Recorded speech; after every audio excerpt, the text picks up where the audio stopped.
블레셋 군인과 이스라엘 백성들이 싸우는 이야기입니다. 두 번의 전쟁에서 이스라엘 모두가 패배하는데 사상자가 3만 4천 명이나 됐다. 1차에 4천 명, 그리고 2차에 3만 명이 죽습니다.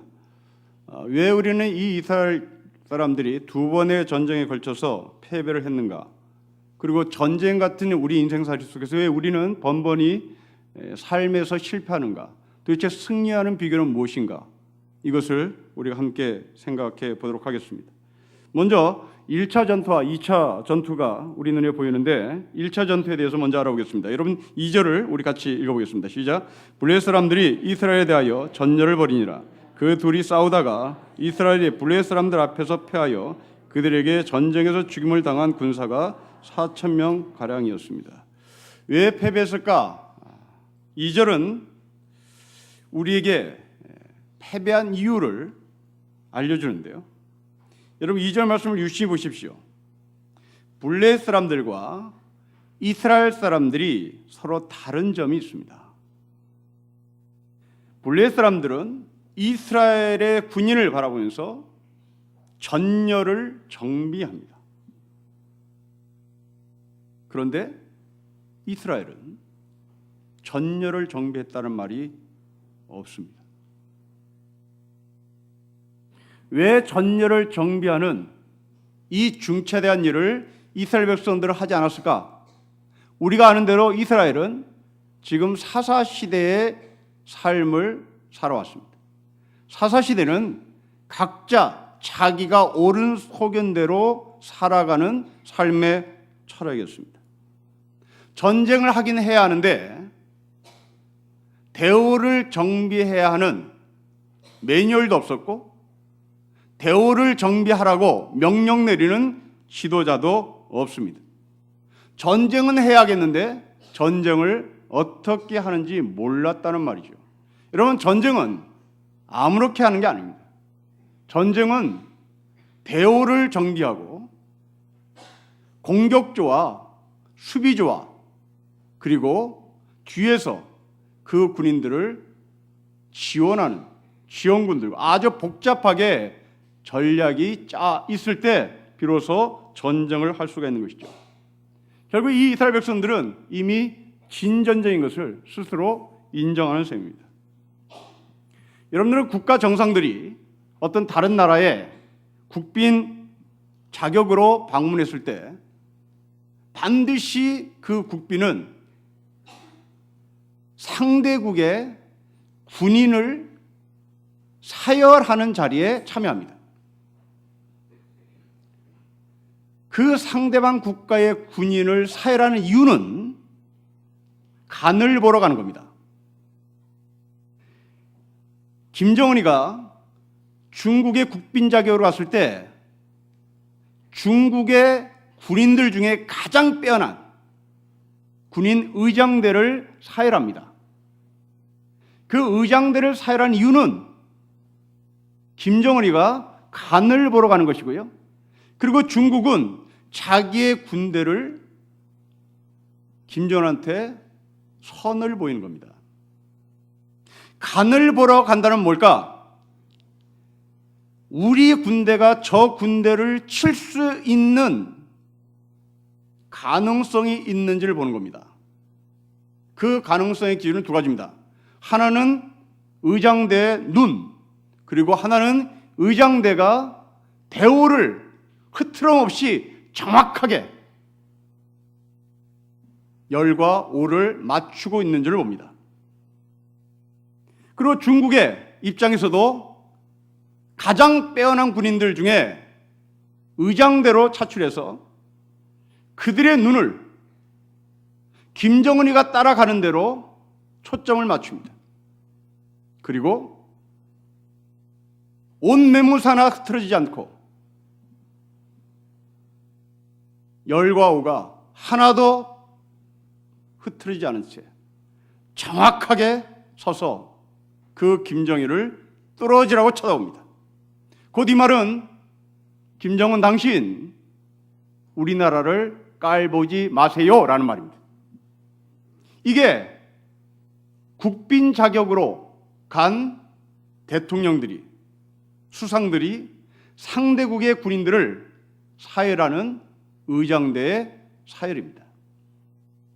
전쟁은 오합지졸을 하는 것이 아니라 이렇게 눈 부릅뜨고 열과 오를 정확히 맞추는 이 군인들만이 전쟁을 할 수 있다는 것이 전쟁의 역사의 주류이고, 지금도 그 역사는 이어지고 있고, 그리고 지금도 전쟁을 하느냐 말아야 되냐라고 하는 판단 기준은 이 군인들의 줄 서는 것에서 보는 겁니다. 그런 면에서 이 블레셋은 이미 전쟁에서 승리할 수 있었던 사람들이고, 반면에 이스라엘은 무너진 것이죠. 또 하나 있습니다. 이스라엘 백성들이 블레셋 전쟁에서 지게 된 이유는 여러분 1절 말씀했습니다. 1절에 사무엘의 말이 온 이스라엘에게 전파됐다고 얘기합니다. 사무엘은 이제 어느 한 지역의 지도자가 아니라 이스라엘 전체 지도자인 것을 성경은 확인시켜주고 있습니다. 그렇다면 이스라엘 백성들은 이 블레셋과의 전쟁에서 어떻게 싸울 것인지 사무엘이라는 지도자를 찾아냈습니다. 그런데 찾질 않아요. 물론 여러분들 중에는 이 사무엘이 그 당시에 어디에 있었냐고 묻는 사람도 있을 것입니다. 마치 세월호 7시간 동안 대통령 어디에 있었느냐고 묻는 우리들처럼 당시 이때 이 사무엘 어디 있어? 라고 물을 수도 있겠으나, 우리가 그 물음은 틀린 물음인 것은 이미 1장부터 3장 사이에 사무엘은 항상 자기 자리를 지키고 있었습니다. 그 자기를 지키고 있었던 것은 엘리 제사장 옆에 항상 제사 드리는 곳에 이 사무엘은 있었습니다. 때문에 사무엘이 당시 어디 있었어? 7시간 동안 어디가 있었어? 라고 묻는 것은 전혀 질문에 답이 되지 않는 것이죠. 사무엘을 찾고 싶었다면 그 제사 드리는 엘리 제사장 옆에 가면 사무엘을 만날 수가 있었습니다. 그런데 이스라엘 백성들은 그 사무엘을 찾지 않았습니다. 다시 말하면 이스라엘 백성들은 사무엘을 지도자로 인정하지 않았다는 말입니다. 이 두 가지가 블레셋 전쟁에서 패배한 이유입니다. 여러분, 우리는 인생살이를 전쟁에 비유하죠. 여러분의 삶이 이기는 삶이냐, 지는 삶이냐, 승리하는 삶이냐, 실패하는 삶이냐 라고 하는 이 질문의 답을 오늘 본문, 우리가 관찰했던 이 본문에서 답을 구합니다. 지는 싸움이 뭘까요? 지는 싸움이란 질서가 없는 삶을 사는 사람입니다. 그냥 대충 사는 사람입니다. 블레셋 사람들은 오와 열을 정확히 정비하고 조직적으로 질서에 맞춰서 이스라엘 백성들과 싸웠습니다. 반면에 이스라엘 백성들은 그런 조직, 오와 열, 질서 없었습니다. 결국 질 수밖에 없는 싸움이었습니다.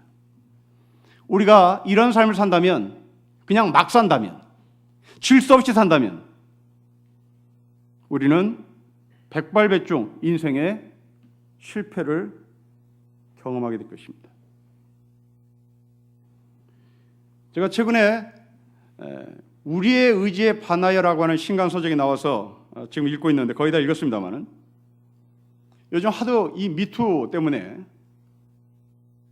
도대체 이 모든 나라가 왜 이것에 대해서 그렇게 심각한 문제로 소가를 하나? 그 질문에 수많은 역사를 통해서 남성들이 왜 여성들을 그렇게 성추행하고 하는지에 대한 글을 쓴 책이 바로 이 우리의 의지에 반하여라고 하는 책입니다. 부제가 붙었는데요. 그 부제는 강간의 역사입니다. 이 책 챕터 3에 보면 전쟁과 강간이라고 하는 챕터인데요. 이 전쟁과 강간이라는 챕터에 보면 베트남 전쟁에서 강간하는 미군들에 대한 이야기가 나옵니다. 이 베트남 전쟁에서 베트남 여성들, 민간인들입니다. 베트남 민간인 여성들을 강간하는데 그 강간에 참여하는 군인들과 같은 전쟁터에 그 같은 마을에 들어가서 그 베트남 여성을 포로로 잡았는데도 불구하고 절대로 강간에 참여하지 않는 군인이 있습니다. 강간에 참여하는 군인은 도대체 누구며 절대로 강간에 참여하지 않는 군인이 누굴까? 통계가 나옵니다. 강간에 참여하는 군인입니다.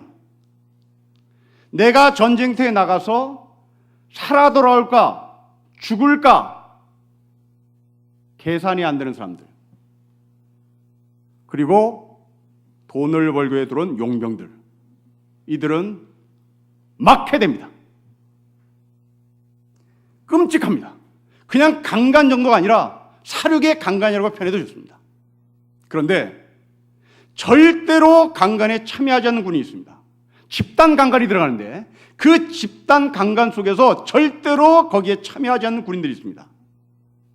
그 군인들은 나 군인이야. 나 군인의 명예를 들고 있어. 나 육사 출신이야. 나 장교야. 나는 돌아가야 할 고향이 있어. 나는 돌아가서 무엇을 해야 될 임무가 있어. 나는 이 전쟁으로 인생을 끝내지 않아. 나는 돌아가야 할 목적이 있다고 라고 하는 이 사람은 절대로 강간에 참여하지 않습니다. 여러분, 이러고 보니 이미 군대를 다녀온 여러분들은 당시 여러분 옆에 있는 동료들을 한번 기억해 봤으면 좋겠습니다. 전방에서 소대원 생활할 때 우리 소대원들 중에 집창촌에 드나드는 친구들, 집창촌에 드나들지 않는 친구들, 저는 집창촌에 드나든 그 친구를 찾으러 춘천에 그 집창촌에 들어가서 내 소대원을 찾아본 적이 있습니다. 이놈이 들어오질 않아. 어디로 도망갔는지 그 소대원들한테 물어보니 춘천에 거기 자주 간다는 거예요. 집창촌에 가는 여러분들의 동료와 가지 않았던 사람들은 누구였을까? 제대하면 살 길이 막막한 사람은 집창촌에 다 갔습니다. 제대 후에 복학할 곳이 없는 곳, 제대 후에 일할 곳이 없는 사람, 제대 후에 내가 뭘 먹고 살았지 모르는 사람, 삶에 대한 이 스텝을 밟지 못하는 사람, 삶에 대한 스텝이 준비가 되지 않은 사람, 그들은 집창촌에 갔습니다. 그러나 이 제대를 하고 내가 다음 스텝을 뭘로 밟아야 될지 그 스텝을 준비하고 있는 사람들은 절대로 집창촌에 가지 않습니다. 질서가 없는 삶, 대우를 정비하지 않는 삶, 그들은 인생에 100% 실패가 되는 것이죠. 또한 두 번째로 실패하는 사람이 누굴까요? 지도자를 볼 수 있는 안목을 갖지 못한 이스라엘 백성들입니다. 우리가 지도자를 볼 수 있는 안목이 없었기에 지난 2년간 지금 똑똑한 나라의 낭비를 지금 우리는 하고 있습니다. 제대로 된 지도자만 뽑았더라면, 제대로 된 지도자를 볼 수 있는 안목만 있었다면 우리는 이렇게 2년 동안 온갖 방송이 쓸데없는데 낭비를 하며 여기까지 오지는 않았겠죠. 그런데 이렇게 잘못된 지도자의 잘못을 지적하고 보니 또 거슬러 올라가 과거의 지도자까지 잘못된 것이 백일하에 드러납니다. 여러분들이 당시 대통령 선거를 할 때 투표권을 갖고 있을 때 여러분들은 과연 그 사람들을 무슨 이유로 투표를 했는지, 대체 그 사람은 어떤 지도자의 모습으로 그 사람에게 표를 찍고 싶었는지에 대한 답을 한번 해봐야 하는 겁니다. 정말 저 사람이 지도자인지 아닌지. 이스라엘은 참된 지도자가 사무엘로 하나님께서 정하셨고 그 사무엘이 온 이스라엘의 지도자인 것을 사람들이 다 알고 있었는데 이들은 그 사무엘을 볼 수 있는 안목이 없었습니다. 결국 실패한 것이죠. 성도 여러분, 여러분의 인생에 질서가 있는지를 묻습니다. 그리고 우리나라가 앞으로 많은 투표를 계속해 나갈 텐데 그때마다 여러분들이 지도자의 기준을 뭘로 보는지를 묻고 참된 지도자를 뽑을 수 있는 안목을 키워야 될 것입니다. 그 안목을 키울 수 있는 방법은 뭘까요? 끊임없이 뉴스를 방청하는 겁니다. 그리고 책을 보는 겁니다.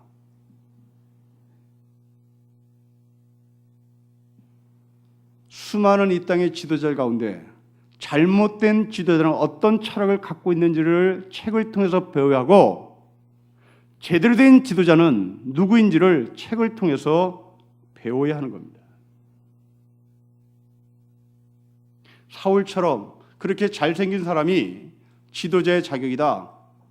그러니 이스라엘은 그 사울 때문에 생고생을 하는 것이죠. 잘생긴 것을 기준으로 지도자를 뽑았던 이스라엘 백성들의 한계입니다. 결국 이 1차 전쟁에서 이 블레셋 사람 앞에 진 이후 지도자를 보는 안목이 없었고 그리고 그들의 삶에 질서가 없었습니다. 이어서 2차 전쟁입니다. 여러분 3절, 4절을 보겠습니다. 우리 3절, 4절을 같이 읽겠습니다. 시작. 백성이 진영으로 돌아오매 이스라엘 장로들이 이르되 여호와께서 어찌하여 우리에게 오늘 블레셋 사람들 앞에 패하게 하셨는고 여호와의 언약궤를 실로에서 우리에게 가져다가 우리 중에 있게 하여 그것으로 우리를 우리들의 원수들의 손에서 구원하게 하자 하니 이에 백성이 실로에 사람을 보내어 그룹 사이에 계신 만군의 여호와의 언약궤를 거기서 가져왔고 엘리의 두 아들 홈니와 비니아스는 하나님의 언약궤와 함께 거기에 있었다. 여러분 2차 전쟁은 자기 반성으로 출발합니다. 이스라엘 장로들이 왜 전쟁에서 졌는지를 묻습니다. 그리고 답을 냅니다. 법궤가 없었기 때문이다. 진단을 하고 그 법궤를 실로에서 가져오도록 명령합니다. 그런데 그 법궤를 갖고 왔음에도 불구하고 이스라엘은 2차 전쟁에서도 패합니다. 이제는 4천 명이 아니라 3만 명이 죽습니다. 여러분 진단 제대로 내렸잖아요. 진단 제대로 내렸어요. 법궤 갖고 와라. 법궤가 없어서 그렇다. 법궤만 있어서 해결된다. 진단을 내렸습니다. 그래서 법궤를 갖고 왔어요. 그런데 졌어요. 여러분 왜 졌을까요? 여러분 이 문제에 대한 해답을 제시한 사람들은 장로들입니다.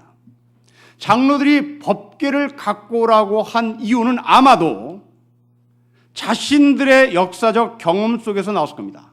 그 경험은 여호수아가 요단강을 건널 때 제사장들이 법궤를 메고 요단강 한가운데 서서 이스라엘 백성들을 안전하게 요단강을 건넌 그 기억을 되살려 법궤를 찾았을 겁니다.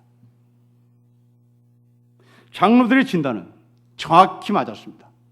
그런데 문제는 그 전쟁에서 패했다는 데 문제겠습니다. 답은 썼는데 왜 그 답이 틀렸을까? 맞는 답을 썼는데 왜 그 맞는 답이 틀렸을까 하는 겁니다. 그 이유가 4절에 나와 있습니다. 두 가지 문제점인데요. 여러분 4절에 두 가지 문제점이 어디 있는지를 한번 찾아보십시오. 우리 4절 같이 읽겠습니다. 시작. 이에 백성이 실로에 사람을 보내어 그룹 사이에 계신 만군의 여호와의 언약궤를 거기서 가져왔고 엘리의 두 아들 홈니와 비니아스는 하나님의 언약궤와 함께 거기에 있습니다. 무슨 문제가 있습니까? 법궤를 누가 가져갔습니까? 사람들이 가져갔습니다. 누가 가져가야 합니까? 제사장이 가져가야 합니다. 제사장이 법궤를 가지러 가야 함에도 불구하고 제사장은 움직이지 않고 대신 맥없는 이름 모를 사람들이 법궤를 가지러 갔습니다. 둘째, 4절 끝에 보십시오. 제사장 홈니아스와 비나스는 하나님의 언약궤를 어깨에 매지 않습니다. 그냥 언약궤 옆에 서 있습니다.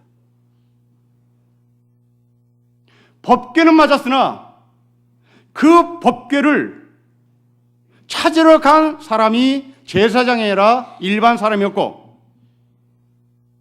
그 법궤를 갖고 왔으나 그 법궤를 짊어져야 할 제사장들이 법궤를 짊어지지 않고 그 법궤를 자기 옆에 두었습니다. 결국 이들은 1차 전쟁보다 더 큰 패배를 경험하죠. 여러분, 이 관계는 2주 전에 우리가 요한계시를 공부했던 그 모습과 똑같습니다. 제사장을 배출했던 레위 지파가 맨 선두에 선 것이 아니라 유다 지파가 맨 선두에 섰던 종말의 모습, 레위 지파는 없어졌습니다. 지금 이 홈리와 비나스는 레위 지파임에도 불구하고 선두에 서지 못하고 뒤에 처져 있었고, 법궤를 매지 못하고 법궤 옆에 서 있었을 뿐입니다. 결국 이 비나스와 홈리는 죽죠. 또 지도자의 책임입니다. 홈리와 비나스는 적어도 제사장은 지도자입니다. 그 지도자는 언약궤를 어깨에 매서야 합니다. 그럼 맨 선두에 서야 되는 겁니다. 우리는 이 경험을 실제로 역사를 통해서 톡톡하게 경험한 민족 중에 하나입니다. 임진왜란 때 서울을 버리고 도망간 선조, 6.25 전쟁 때 대통령이 서울을 사수할 것이라고 서울 시민들은 안심하라고 방송하고 자기는 한강다리를 넘어간 직후에 한강다리를 폭파시켜버린 이 땅의 대통령, 서울 시민은 라디오에서 흘러나오는 그 목소리가 경무대에서 대통령이 직접 방송하는 방송인 줄 알았으나 나중에 드러난 결과 녹음해놓고 녹음기 틀어놓고 자기 몸만 빠져나가는 이 땅의 지도자의 모습을 우리 전 세대는 톡톡히 경험했습니다. 그 한강다리가 폭파되며 한강으로 떨어져 죽은 서울 시민은 정말 부지도 많았습니다. 맨 선두에 서야 할 지도자가 민족의 아픔을 어깨에 짊어지고 전쟁의 언약궤를, 전쟁의 아픔을, 전쟁의 고난을 짊어지고 진두지휘해야 할 이 지도자가 서울을 일반 시민에게 맡겨놓고 자기는 도망을 갔습니다.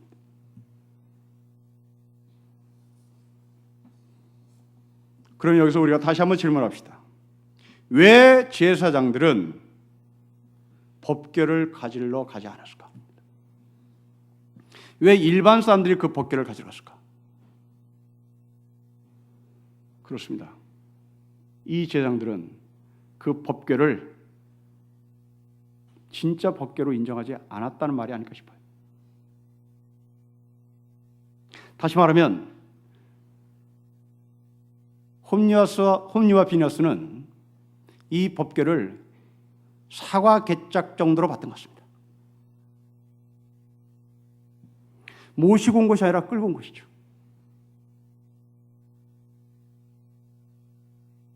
여러분, 우리가 구원의 십자가라고 말하는 그 십자가가 여러분들에게 정말 구원의 십자가인지 묻습니다. 그냥 사과겠작 아닐까요? 그냥 있어도 좋고 없어도 좋은.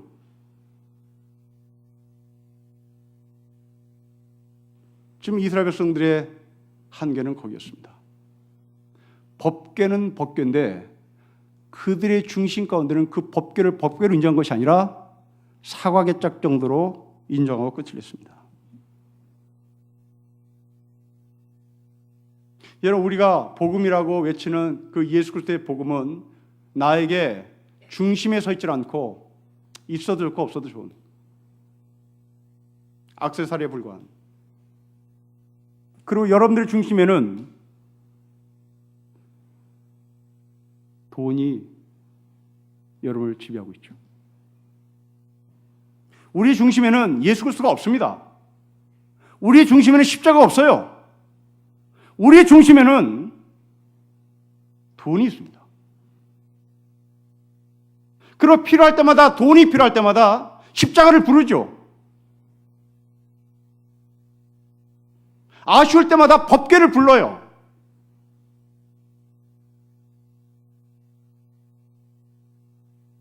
우리는 이것을 복음이라고 말하지 않습니다. 종교의 힘이라고 말하죠.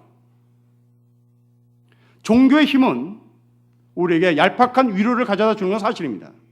그러나 인생의 실제적 승리는 종교가 절대 가져다 주지 못합니다.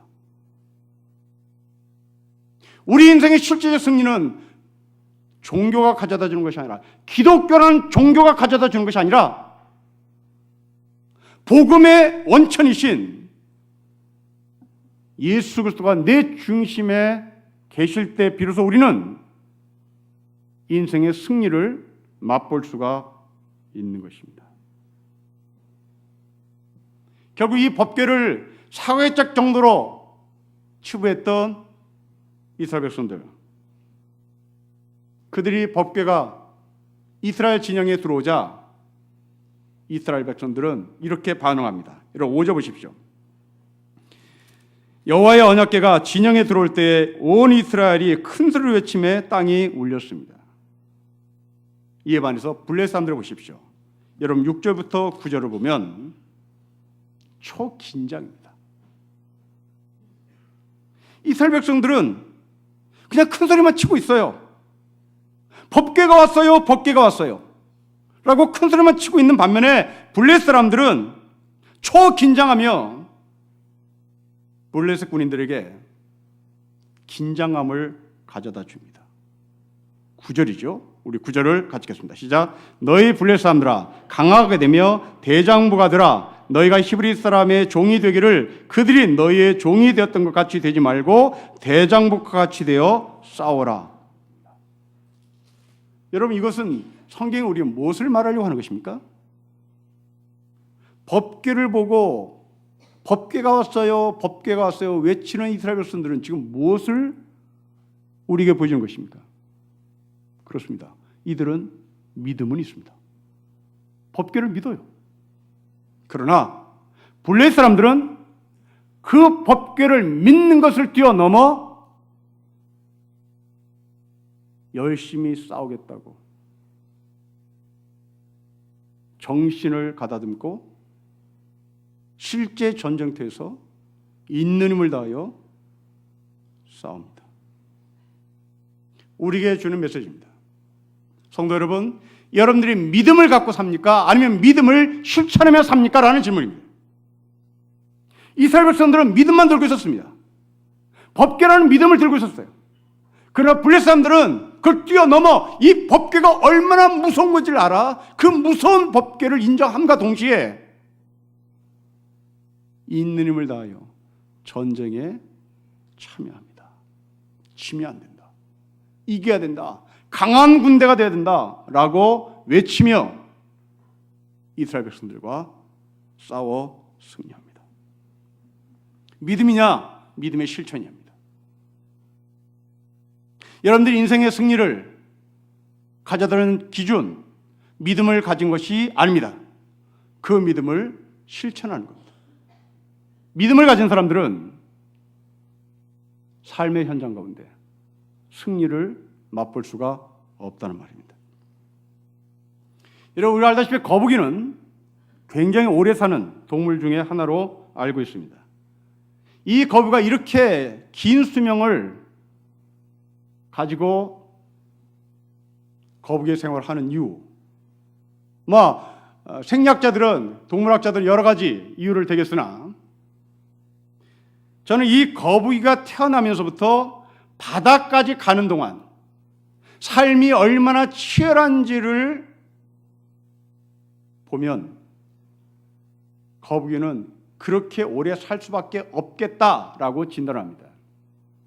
자, 여러분들이 거북이가 어떻게 바다 깊은 곳에서 그렇게 오랫동안 사는지 한번 스텝을 점검해 보도록 하겠습니다.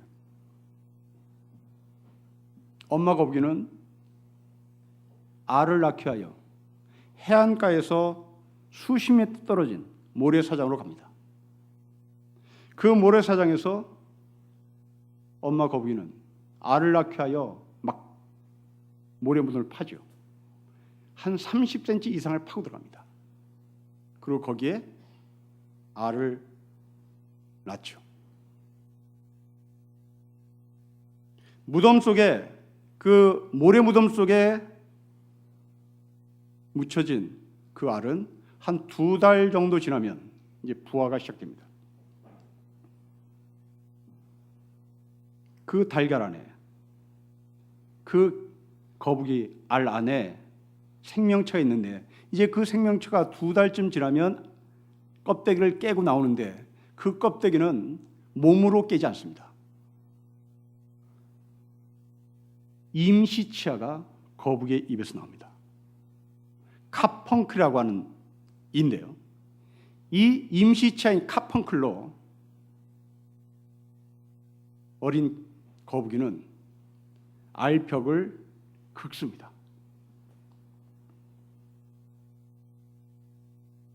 그리고 세상 나오나? 아니죠. 이제 30cm 되는 모래 무덤을 또 만납니다. 이 모래 무덤을 있는 힘을 다하여 긁어냅니다. 얼마나 힘이 들었던지 이 아기 거북이는 30cm 되는 그 모래 무덤을 깨고 나올 때 체중이 3분의 1로 준답니다. 기진맥진인 거죠. 걸을 힘이 없는 겁니다. 그리고 나온 겁니다. 나왔는데 해안가는, 바다는 저 멀리 있습니다. 한 수십 미터가 떨어져 있는 곳이 자기가 가야 할 곳입니다. 대낮에 그걸로 걸어갔던 사람한테 밟히든지 동물한테 먹기 쉽습니다. 그래서 세 번째로 이 애기 거북이는 칠흑 같은 밤이 올 때까지 기다립니다. 그리고 그 어린 거북이가 그 칠흑 같은 밤을 이용해서 죽어라고 바닷속으로 들어갑니다. 어디로? 바다 어디로? 가장 깊은 곳에. 왜 가장 깊은 곳에? 거기에 가야만 자기를 잡아먹을 큰 물고기들이 없기 때문입니다. 이 거북이가 가장 깊은 바다 안전한 곳을 찾기 위하여 어떤 과정을 겪었는지를 정리해 보십시오. 알을 깨고 나기 위하여 임시치아로 긁어댑니다. 30cm 되는 모래 무덤을 파서 기진맥진한 채 세상 밖으로 나옵니다. 한밤중이 되기를 기다려 있는 힘을 다하여 바닷속으로 뛰어듭니다. 그리고 깊은 바닷속으로 내려갑니다. 여러분, 이렇게 치열한 삶을 살지 않는다면 거북이는 그냥 죽는 겁니다. 빛을 못 보고 끝나는 거죠. 우리의 삶이 이렇게 거북이처럼만 산다면 우리는 이 세상에서 무서울 것이 없겠죠. 어떤 누구도 이 악의 거기를 도와주는 존재는 없습니다. 이렇게 치열한 삶을 산 이 거북이가 그렇게 수명이 긴 이유가 아닐까 저는 개인적으로 생각을 합니다. 오늘 본문을 정리합니다. 여러분들은 참된 지도자를 볼 수 있는 안목이 있는지, 이어서 여러분들의 삶은 질서가 있는지, 술주정뱅이처럼 갈짓자로 인생은 걷고 있는 것은 아닌지, 우리 인생에 질서를 가져다 주신 분은 바로 이 온 우주를 질서 있게 창조하시고 심려막측한 인체를 창조하신, 인간을 창조하신 하나님을 알면 우리는 그 하나님의 질서 가운데 내가 있어 그 질서를 벗어나지 않겠죠. 그 질서 속에서 특별히 하늘의 백성으로 택함받은 여러분들은 법궤를 짊어지고 요단강 한복판에 서 있어야 할 제사장들처럼 우리나라 역사의 한복판에 우리는 서 있어야 되는 겁니다. 넘실대는 요단강에 한가운데 섰던 제사장들처럼 앞이 보이지 않는 한국의 현실 가운데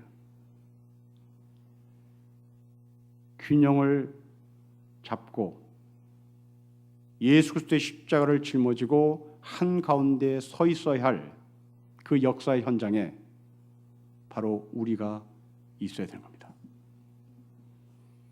우리 믿음의 선배들은 그 역사의 현장에 두 발을 딛고 버텼습니다. 그들의 헌신이 오늘 우리에게 이렇게 좋은 세상을 만난 것이 아닌가 싶습니다. 그렇다면 오늘 본문의 메시지는 명확합니다. 여러분이 가정의 부모로서 제사장의 자격으로 가정의 한복판에 딱 버티고 서 있을 때 우리 자녀들은 패배하지 않고 승리로 인생을 살 수 있다는 하늘의 메시지입니다. 먼저 예수 그리스도를 주라고 고백한 여러분 가정에서 요단강의 한 중심, 이 사회의 요단강의 한 중심, 이 지구에 있는 넘실대는 역사의 현장 한가운데 십자를 짊어지고 서 있는 깨어있는 그리스도인, 그들을 통하여 하나님은 우리에게 승리를 보여주실 것입니다. 이 승리 약속이 여러분 중심 가운데 계신 십자가의 은총으로 약속받고 그 약속에서 실천하는 우리 모두가 되시기를 주의 이름으로 축복합니다. 기도하겠습니다. 하나님 아버지, 법궤를 끌고 오는 자가 아니라 짊어지고 오는 자가 되기를 소망하고, 그 법궤를 짊어지고 요단강 한복판에 섰던 제사장들처럼 우리나라 역사의 한복판에 우리가 서게 하시고, 우리 가정의 한복판에 우리가 예수의 복음을 들고 서게 하셔서 패배하지 않고 주님이 주시는 승리를 맛보며 그 승리를 선포하는 우리 모두가 되게 하여 주옵소서. 주 예수 그리스도의 이름으로 기도합니다. 아멘.